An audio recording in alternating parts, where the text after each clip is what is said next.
Okay guys, we've been getting some work done on the Camaro. Just give you a little look at the engine. You can see how far we've gotten. We are going to still use the TPI intake. So I ended up just hollowing out the mass airflow sensor so there's no actual like stuff in the middle of the sensor. It's just a straight tube now. We're getting some of the stuff hooked up. We still don't have exhaust manifolds yet.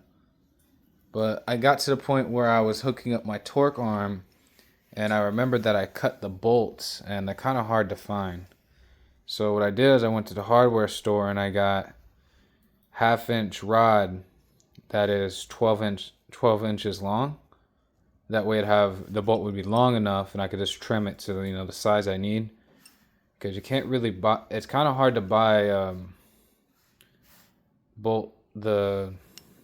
the torque arm bolts. And what I could find were like some bolts from like a Jeep Grand Cherokee that were like $15 each. So to make these two bolts, it only cost me $18. And they're not the world's prettiest thing. So what I did is I took a regular steel nut and I just welded it to the top of the threaded rod. So now I have one. So basically I just made a bolt. I just I welded the head onto the threaded rod to make a bolt. And then I went ahead and got a nylon locking washer for the bottom.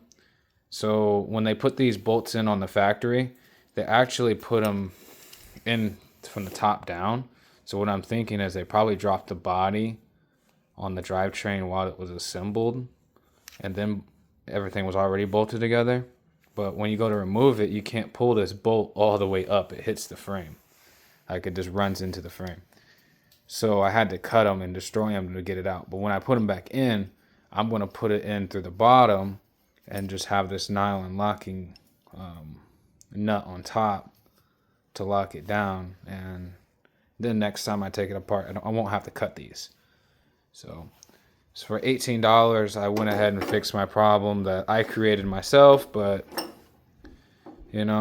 if anyone else runs into this problem in the future, and you probably will because you probably will have to cut your bolts in order to take them out, you can just use 1/2 inch rod and 2 regular nuts and 1 nylon locking nut, and this video should help you out. So if this video does help you out, go ahead and give it a like, comment, let me know it helped you out and you like these type of videos. Maybe think about subscribing, and I'll see you guys in the next one. Thank you.